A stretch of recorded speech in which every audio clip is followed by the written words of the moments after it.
Ada hadis Nabi yang diriwayatkan dari Abi Musa al-Ash'ari. Wa an Abi Musa al-Ash'ari, Abi Musa al-Ash'ari itu di dalam keterangan Abu Musa al-Ash'ari, kenapa dipanggil al-Ash'ari? Ismuhu, nama aslinya itu Abdullah ibn Qais. Nama aslinya. Nah, cuma dipanggil Abu Musa. Mansubun ila al-Ash'ari jaddil qabilah. Yang maksudnya adalah nasabnya disambungkan kepada kakeknya. Jadi kabilah itu apa ya? Marga. Ada satu kampung keluarga besarnya Bani Ash'ari. Jadi datuknya itu pucuknya itu Ash'ari. Maka dipanggil Abu Musa al-Ash'ari. Kalau seandainya di sini ada dulu sejarahnya orang yang datuk nenek moyang namanya Ganceng. Nah, berarti anak turunnya namanya Al-Ganceng. Nah, gitu. Kenapa disebut nama al-Ash'ari? Karena datuk-datuknya pimpinan qabilah, pimpinan bahasanya kampung di sana, satu wilayah di sana, itu namanya Ash'ari. Maka dipanggil Abu Musa al-Ash'ari. Beliau berkata, qala Rasulullah sallallahu alaihi wasallam, Nabi Muhammad Rasulullah sallallahu alaihi wasallam bersabda, "Mathalul mu'min alladhi yaqra'ul Qur'ana mathalul utrujjah." Permisalan orang yang beriman kepada Allah, perumpamaan ini disebut mathal atau tamthil, ya. Permisalan orang yang beriman kepada Allah, kemudian orang tersebut baca Quran. Kita beriman kepada Allah, amantu billah. Enggak cukup beriman doang kepada Allah. Karena sebab ada kalimat di dalam akhir surah Al-Baqarah bagaimana? Amanar rasulu bima unzila ilaihi min rabbih wal mu'minun. Terus kullun amana billah. Lanjut. Wa kutubihi. Salah satunya kita beriman kepada kitabnya Allah. Bukan cuma Quran, ada Taurat, ada Zabur, ada Injil. Maka sebab kita beriman kepada Quran, maka diperumpamakan orang yang beriman dan kemudian dia baca Quran. Jadi dia mengikuti imannya, maka dia baca Quran. Kalau dia baca Quran, mathalul utrujjah. Dalam keterangan kitab ini, mohon maaf itu sengaja saya suruh fotokopi. Ini kitabnya kosongan. Jadi saya suruh fotokopi, kemudian buat pulpen, ada kertas di bawahnya biar bisa ditulis keterangan-keterangan ini. Ya, jadi tapi ini nggak ada keterangannya, jadi di belakang ada sedikit-sedikit, kemudian saya tulis lagi, ada 2 lembar, biar nanti itu bisa ditambahin keterangannya. Ya, nah disebutkan al-utrujjah, jadi orang beriman terus baca Quran, itu perumpamaannya seperti al-utrujjah, jenisnya buah-buahan. Utrujjah itu jenis buah-buahan. Nah, dalam kalimat ini bi dhammil hamzah wa ra. Dhammah hamzah sama dhammah ra. Padahal menurut Abu Zaid disebutkan bahwa bukan utrujah, beliau menyebutnya turunjah. Ada juga menyebutnya utrunjah di dalam kitab Al-Aqimah dalam Sahih Al-Bukhari. Nah, jadi beda-beda, orang Arab menyebutnya beda-beda. Nanti saya kasih keterangan. Kayak kita lah mungkin. Kalau bahasa agak ngetan dikit, mendak, ngetanin lagi, nerdok, kayak gitu. Ya. Kalau kita masih di sini bisa, agak mulai dikit bisa. Ya orang Betawi banget bisa kakek loh, gitu. Kemarin dikit bisa apa orang? Enggak ada orang. Padahal artinya sama. Ada yang menyebut utrunjah, ada yang menyebut turunjah, ada yang menyebut utrunjah. Maknanya sama. Nah, apa yang dimaksud utrunjah? Utrunjah itu kalau bahasa kita limau. Ya, limau. Rihuha tayyibun wa ta'muha tayyibun. Baunya harum, rasanya enak atau lezat. Kalau saya memprediksi sebenarnya bukan kelimau, tapi maksudnya lemon. Ya, lemon. Ya, nanti ada keterangan, saya kasih keterangan. Maka keutamaan daripada utrujah itu dipilih oleh Nabi sebagai perumpamaan orang mukmin baca Quran. Nah, karena kalau orang mukmin dengan imannya itu rasa. Kalau orang mukmin baca Quran berarti aroma. Jadi kalau orang beriman kok baca Quran, itu bukan rasanya sedap, tapi aromanya pun harum. Ada nggak orang yang mukmin tapi nggak baca Quran? Ada. Makanya ini kemudian saya lanjutkan sambil lihat tulisannya. Bisa baca bisa kan saya baca ini. Ya, sambil lihat aja. Ya. Kata Nabi, apa itu utrujah? Utrujah itu buah yang rihuha tayyibun wa ta'muha tayyibun, yang rasanya, yang baunya harum, ya, rasanya lezat. Nah, ya. Maka kemudian ada keterangan daripada para ulama, termasuk di dalam kitab Riyadhus Shalihin, babu fadli qiraatil Quran. Imam Nawawi menyebutkan bahwa Ibnu Hajar Al-Asqalani menerangkan tentang hadis ini, bagaimana keutamaan orang membaca Quran ditampilkan, dimisalkan. Kenapa kok harus utrujah? Kok enggak buah yang lain? Kok di rumah kok lemon atau limau lah?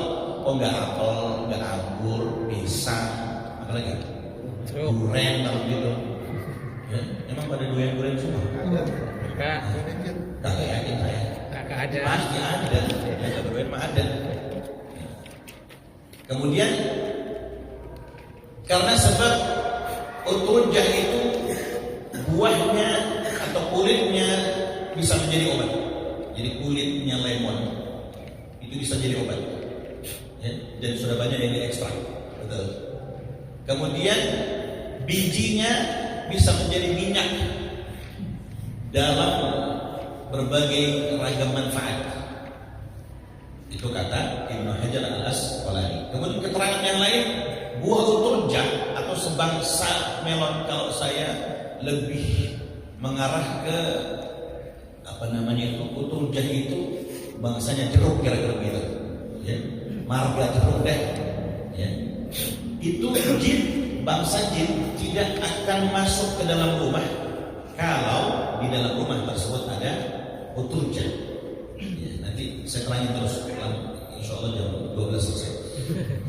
Dan kemudian buah utrujah ini cocok kalau diumpamakan sebagaimana orang membaca Quran.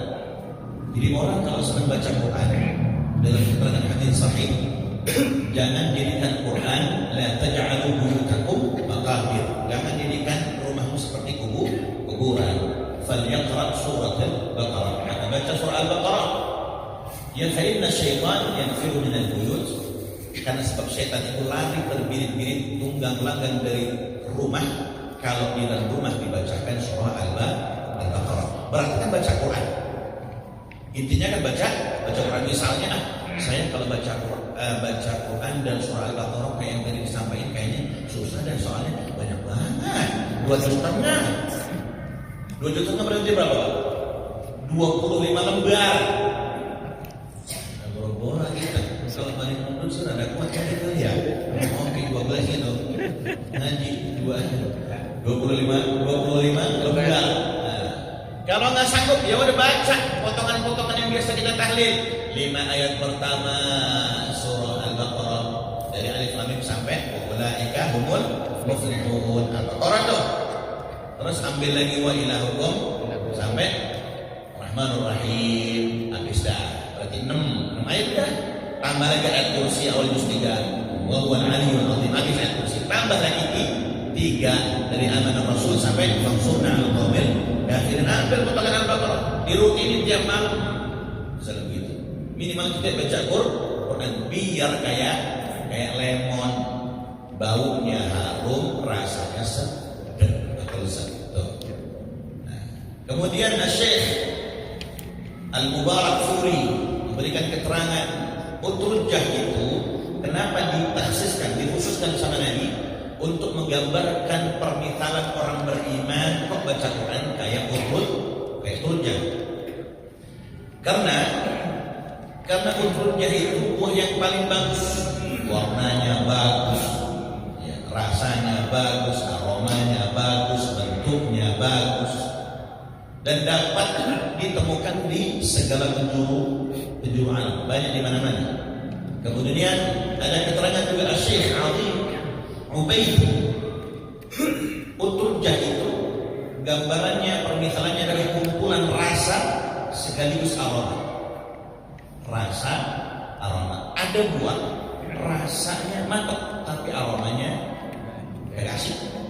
Ada sebaliknya, rasanya asik, aromanya tapi demen kita. Ada ya, banyak macamnya udah. Ya. Kemudian kata beliau, dan utrujah itu memberikan manfaat yang banyak. Kemudian diperumpamakan utrujah adalah orang yang beriman yang tinggi kedudukan imannya dan juga dalam kedudukan yang tinggi ibadahnya. Nah, mari pelan-pelan kita sebutin utrujah itu kalau di daerah yang lain, atau kita gambarkan kira-kira yang mana. Nanti kita raba ya barang-barang yang dimaksud ini. Kemudian kita bicara Timur Tengah. Dari Timur Tengah itu utrujah disebut atau dikenal dengan bahasa yang sama seperti dalam kitab ini, utrujah. Walaupun penyebutannya ada yang turunjah atau ada utrunjah. Kenapa di utrujah disebutnya? Karena utrujah itu bahasa fushah, bahasa baku yang nggak berubah-ubah. Nah, misalnya kayak Quran, aina, ya aina. Karena ada orang yang menggunakan bahasa amiyah, bahasa obrolan di sekitaran kita. Contoh min berarti min aina sih, tapi minin. Coba kalau bapak Arab itu minin, perasaan minin teman saya tidak ada belok minin. Sampai itu nggak kenal kita, atau kita nyapa orang itu man anta, sampai itu siapa kamu, atau min aina anta, fushah masih baku. Contoh kita bahasa Indonesia, dari mana kamu? Dirubah sama kita, dari mana cuy? Dirubah itu. Dari mana bro? Dari mana besti? Nggak pakai kalimat baku lagi, diganti, kayak gitu tuh. Ya. Kalau orang nggak paham, yang hati-hati misalnya, apaan sih besti? Besernya hati-hati, oh gitu. Ribet udah segalanya. Ya. Kemudian nama lainnya mutka. Mutka, nama lainnya utrujah. Kemudian kalau di negeri Syam, salah satu di antara di Syam itu Suriah atau Syria, disebutnya kubbad. Coba itu dari utrujah, dari mutka berubah kubbad. Ribet lagi. Ya, kalau kita nyebut apa misalnya di kita timus, minggir dikit apa sebutannya kalau Sunda? Katimus. Bener ya? Kalau orang Sunda sih katimus. Coba agak ngetan dikit. Agak wetan dikit, taruhlah Jawa Timur. Bukan Kartini, bukan Timus lagi. Gentirut. Gitu tuh. Kata kita matahari, minggir dikit, panon poe, ngetan dikit, serengenge. Kayak gitu tuh. Kayak gitu, perubahannya gitu. Jadi ngaji utur jadon. Kemudian kalau bahasa imaratnya, imarat itu emirat ya, Uni Emirat Arab. Kata mereka syikhah. Coba lain lagi, syikhah. Ribet lagi. Maka kita biar apa kalau kita nanya sama orang ini Arab Emirat ya? Ada syikhah gak akhir? Kalau kita keserian nanya lemon, jangan bilang lemon, bilang aja ubad. Kemudian orang Mesir sama orang Irak nyebutnya sama urujah. Ada nama lain juga, sebutnya limun al-Yahud, lemon Yahudi. Ada sebutan lain lagi, limun al-Ajam, lemon yang non Arab. Ada lemon non Arab, ada lemon al-Ajam, ada lemon non Arab. Yang terakhir limun al-Firdausi, lemon yang asalnya dari surga. Masya Allah. Saya mau tanya, Bapak pernah lihat lemon yang cakep nggak? Ya, yang rasanya seger, apalagi kalau dicampur sama apa namanya itu, sama teh gitu. Pernah lihat Pak? Kuningnya kuning, di dalamnya putih bijinya itu, sebenarnya bersih banget. Maka tidak ada yang sama Pak. Lemon yang kita temukan di daerah kita itu tidak ada yang sama. Ada yang murah itu 10.000, tapi ada yang 50.000 ada, yang 100.000 pun ada, cuma 3 biji. Nah, macam-macam karena dari negara seluruh dunia ini punya produk namanya buah-buahan, tumbuh-tumbuhan lemon. Nah, ini gambaran Pak, ini gambaran. Makanya besok-besok kalau kita ke supermarket atau kemana-mana lihat lemon, jangan bilang lemon, utrujah. Gitu. Kita bilang makasih, ini saya bayar utrujah. Apaan Pak lemon kalimat utrujah? Gitu, bisa ngomong kita karena tahu ilmu. Maka kemudian di selatan timur Asia dan juga banyak di dijumpai di Maghrib, Maroko ya, itu lemonnya bagus-bagus. Kemudian disinggung bahkan sama Allah Subhanahu wa taala di dalam Quran ayat 31 surah Yusuf ya, sebelah kanan ada kalimat ayat 31, falamma sami'at bimakrihinna arsalat ilaihinna wa a'tadat lahunna muttaka'an. Ya, kalimatnya berarti bukan utrujah, bukan kurbat, bukan syikhah, ya, tapi pakai mutka. Di dalam Qurannya muttaka'a. Ya, diciptakan di dalam ayat ini gambaran sedikit aja dah. Ya, kita nostalgia cerita tentang Nabi.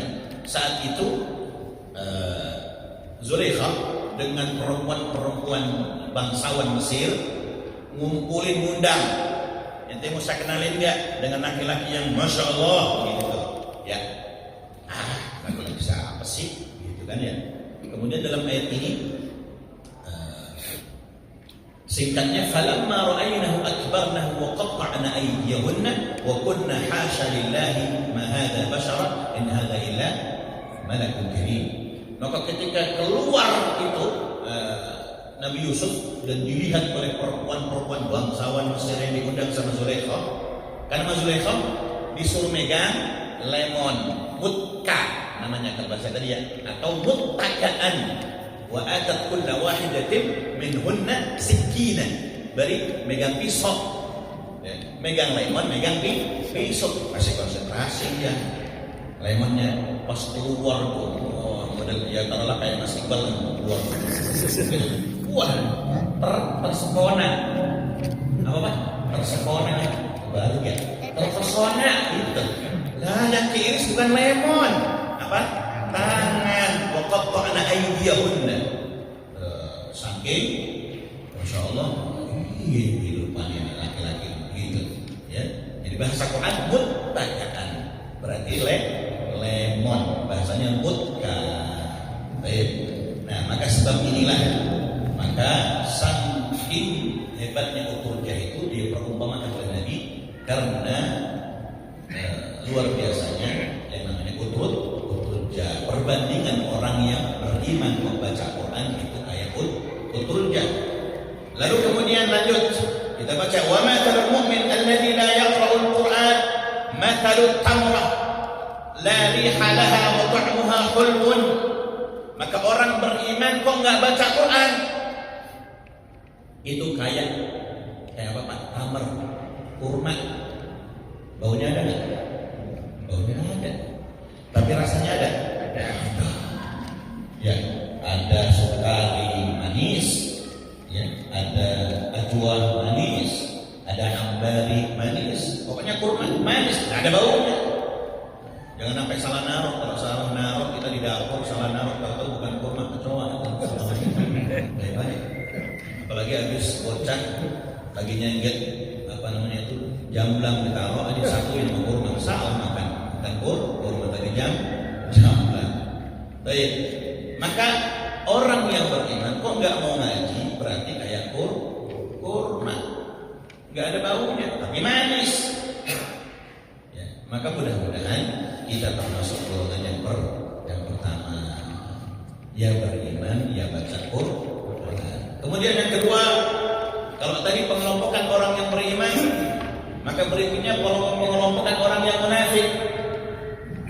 Kata Nabi, orang munafik yakni perumpamaannya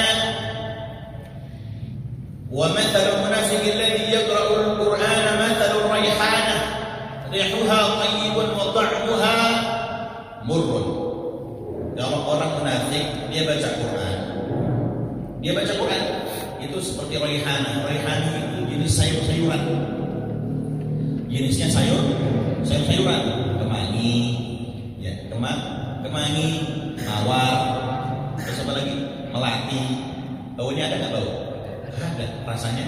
Ada. Pahit. Saya baru kemangi saya. Pahit. Maka kalau ada orang munafik kok baca Quran, perumpamannya kayak orang yang seperti sifatnya kemangi, harumnya doang, zahirnya doang, pasti disentuh pahit. Maka jangan sampai kita yang begitu. Sedikit pun mudah-mudahan tidak ada sifat munafiknya. Amin Allahumma amin. Saya lanjut dikit biar cukup waktu. Wa ta'muha murrun, udah makannya pahit, baunya harum. Wa mathalul munafiqi alladhi la yaqra'ul Qur'ana kamathalil handalah laysa laha rihun wa ta'muha murrun. Maka orang munafik kok enggak baca Quran, masyaallah tuh. Dua-duanya udah baunya kagak, pahit. Iya, insyaallah jangan sampai kita yang begitu. Nauzubillahi min dzalik. Maka kemudian ada keterangan sedikit saya tambahin yang cepat. Maka orang beriman itu disifati rasa. Kemudian orang yang baca Quran itu disifati bau atau aroma. Maka siapa yang beriman, maka dengan iman itu dia lebih kokoh pendiriannya daripada seseorang mukmin yang hanya sekedar baca Quran tapi dia tidak beriman. Nah, seperti tadi itu kurma sama utulja. Maka begitu juga orang bisa mendapatkan iman tanpa baca Quran, mungkin dengan zikirnya, mungkin dengan sedekahnya, mungkin dengan silaturahminya dan dengan amal-amal yang lain. Ya, seperti rasa, ta'mun. Ya, ta'mun itu rasa. Jadi lebih diinginkan daripada bau. Gitu. Rasa lebih diinginkan daripada bau. Karena sebab apa? Bau bisa saja hilang, tapi rasa tidak. Rasa bisa tetap ada. Maka yang pertama hadis ini yang diriwayatkan Nabi Musa al-Asy'ari ini termasuk di antara hadis yang agung, yakni fadhail, keutamaan orang yang dititipkan Quran di dalam dirinya. Ya, Allah menitipkan Al-Quran pada diri kita, maka kita sebut diri kita menjadi sahibil Quran atau hamilul Quran. Makanya ada hadis nanti selanjutnya, nanti setelah ini, nanti seperti bahas bulan depan. Kata Allah, kata Nabi baca Quran, karena sebab Quran itu akan menjadi sahabat sejati nanti, ya. Iqra'ul Qur'ana fa innahu ya'ti yaumil qiyamah syafi'an li ashabi. Ashab bermakna sahabat. Atau dalam kalimatnya sahib. Kita jadi sahibnya Quran nih. Tiap hari baca Quran, tiap minggu baca Quran, tiap bulan hafal Quran, ya. Tiap tahun ngumpulin buat hataman Quran bareng-bareng bulan Ramadan misalnya. Berarti kita jadi sahib Quran. Ya, nanti kita dikasih syafaat sama Quran karena sebab kita menjadi sahibnya, menjadi karibnya, menjadi teman sejatinya. Ya, maka mudah-mudahan insyaallah kita ditolong. Kenapa sebab? Karena kita bukan cuma baca Quran, tapi kita ngamalin isinya Quran. Maka yang seperti inilah orang yang beriman mendapatkan derajat yang tinggi di sisi Allah dan 'indan nas, dan di sisi manusia. Maka kemudian sebaliknya al-mukmin, orang beriman yang tidak baca Quran masih dipandang baik di sisi Allah dan di sisi manusia. Sebab apa? Sebab dia masih ada iman, ya. Karena orang baik itu pengennya baca Quran terus, tapi ternyata susah ya. Qurannya susah banget. Saya udah beriman sebenarnya, cuman buat baca Quran, waktunya nggak ada, alasan ada ya. Ya, maka kepengennya kita khairukum man ta'allama al-Qur'ana wa 'allamah. Kita habis belajar Quran besoknya ngajar. Jadi artinya apa? Kita ngambil keutamaan Quran dan kita mengambil kedudukan diri kita sebagai pengajar. Kita ngamalin Quran, bukan untuk diri kita sendiri. Kemudian orang munafik, ya, permisalan yang tadi. Kemudian bagaimana dengan orang munafik? Orang munafik itu bermakna fasik. Munafik juga fasik. Fasik itu ada dua, ada fasikun fajirun, ada fasikun kafirun. Fasik yang meninggalkan ketaatan kepada Allah tapi dia masih berharap ampunan Allah. Jadi kalau sudah fasikun kafirun, dia sudah fasik meninggalkan ketaatan dan dia tidak mau beriman kepada Allah. Ini beda. Fasikun fajirun, ada fasikun kafirun. Makanya ada kalimat kalla inna kitabal fujjar lafi sijjin. Itu fajir namanya. Dia fasik meninggalkan ketaatan tapi dia masih berharap mudah-mudahan dosa saya tobat diterima oleh Allah. Ya. Nah, kemudian kalaupun dia baca Quran, ya dia nggak dapat manfaat. Sebab apa? Ya sebab dia nggak ngamalin, dia jauh daripada amalan ahli Quran. Dia ngaji perintahnya Quran, ya.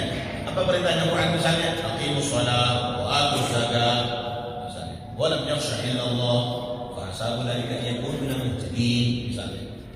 Salat, ya salat jarang. Wa atuz zakat, dia tinggalin juga zakat. Berarti ini munafik. Munafik juga fasik, ya, meninggalkan ketaatan. Tapi mudah-mudahan masih ada kesempatan dia kelak di satu saat, di suatu hari dia kembali kepada Allah, dia sujud, dia bertobat dan tobatnya diterima. Nah, ya. Kemudian yang terakhir, munafik yang tidak beriman dan juga kemudian tidak baca Quran. Yang repot ini. Akhirnya munafik-munafik yang begini ini tampak zahirnya saja, akan tetapi di dalamnya buruk, atau dalam arti bahasa buah dalamnya busuk, nampak indah.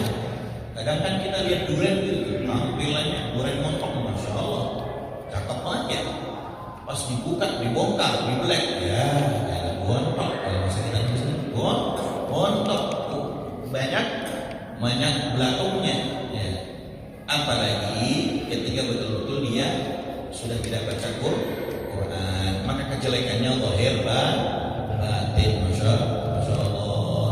Maka hadirin yang dimuliakan Allah, maka jangan sampai kita perumpamaannya seperti orang munafik, ya, orang munafik. Maka Ibnu Qayyim rahimahullah di dalam hadis ini, orang yang diumpamakan dalam hadis ini pada apa? Ahlul iman wa ahlul Quran.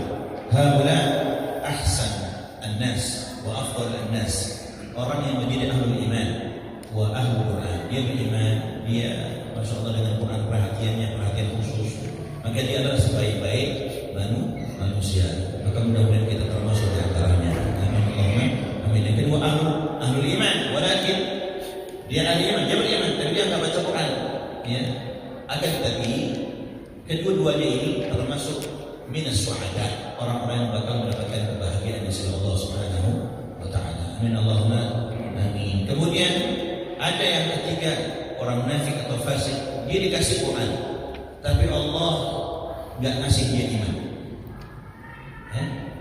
Dia baca Quran, diberi Quran dia, ada Quran, tapi dia nggak pernah baca. Tapi dia diberi iman, maka imannya tipis. Kenapa? Karena ada kemunafikan. Orang munafik itu nggak jelas, mau ngalor kagak, ngidul kagak, kadang ngalor kadang ngidul. Mana sih sebenarnya? Ya, kadang kuning, kadang merah, kadang biru, kadang hijau. Bukan warna ya, bukan warna, warna intinya. Ya. Baik. Kemudian yang terakhir, yang ada orang yang tidak diberi Quran, tidak diberi iman. Ya, alhamdulillah amin. Maka mudah-mudahan kita masih diberi iman, diberi juga Quran. Maka Al-Quran wal iman huwa nur. Al-Quran dan iman itu cahaya yang bisa menyinari, menerangi hati yang gelap. Dan semua itu mimman yasha. Allah yang maha menghendaki. Kita doa tuh kalau lagi baca Quran, anak-anak kita aku bisa juga doa. Allahumma arhamna bil Quran waj'alhu lana imaman wa nuran wa hudan wa rahmah.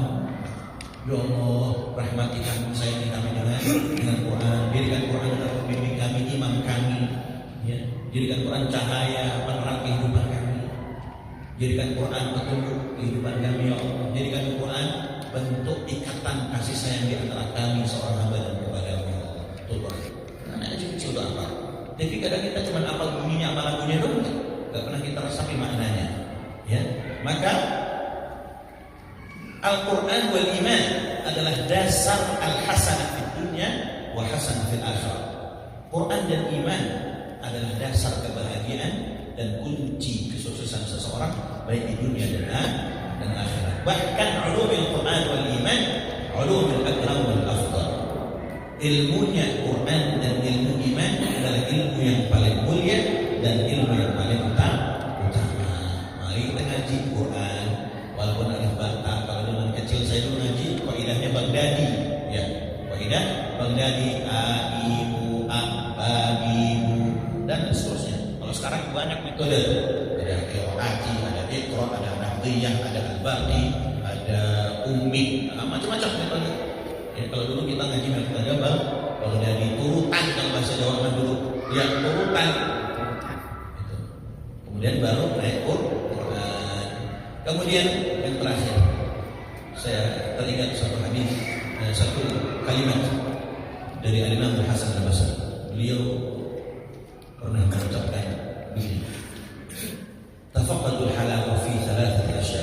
Carilah kelezatan, carilah ketenangan, carilah kebahagiaan pada 3 tempat, 3 perkara ini. Apa itu? Yang pertama, fi shalah, dalam salat. Ya, orang ingin merasakan lezat iman, salat. Orang ingin mendapatkan ketenangan iman, salat. Orang ingin mendapatkan kesenangan iman, salat. Yang kedua, wa fi dzikr. Pengen lezat iman, pengen tenang iman, pengen bahagia iman, dzikir. Yang ketiga, wa fi qiraatil Quran. Dan ketika kita membaca Quran, salat, dzikir, baca Quran, salat, dzikir, baca Quran. Ini kebiasaan sebagaimana kita ketika malam hari. Ya, wa min al-laili fatahajjat bihi nafilatan lak 'asa an yab'athaka rabbuka maqaman mahmuda. Kita akan ingin dapat kedudukan yang terpuji insyaallah salat malam. Di salat malam dzikir, habis dzikir baca Quran, masyaallah ditutup sampai waktu datang subuh. Fa in wajadtumuha abshir. Kalau kita ketemu keadaan yang 3 itu, berbahagia. Saat salat kita enak, tenang, lezat, bahagia. Saat kita dzikir, tenang, bahagia. Saat kita baca Quran, tenang, bahagia, abshir, berbahagialah kita. Bergembiralah kita. Akan tetapi wa illam tajiduha fa'lamu anna al-baba mughlaq. Tapi sebaliknya, kalau kita enggak nemuin kebahagiaan, kita enggak nemuin kelezatan iman, kita enggak nemuin kesenangan di dalam diri kita pada 3 keadaan tersebut, salat, kalau susah banget ini, ada aja keingetan apa baik. Saat pikir terlintas, kenapa jadi saya begitu tadi jadi gagal tuh kan urusan. Misalnya lagi baca Quran, kemana dia pikiran? Mestinya inna a'tayna fasholli lirabbika wanhar inna syani'aka huwal abtar. Ini kita gak salah baca. Inna syani'aka huwal abtar. Antar. Ya Allah ya. Ya, kemana aja. Berarti kita sedang tidak tenang, sedang kehilangan kelezatan di dalam membaca Quran. Nah, kalau kita pengen dapat kelezatan itu, pengen dapat kesenangan itu, pengen dapat kebahagiaan itu, dapatkan pada tiga perkara: salat, zikir, baca Quran. Ya, mudah-mudahan manfaat apa yang saya sampaikan ini. Walaupun satu hadis, insyaallah berkah, insyaallah maslahah. Al-Fatihah.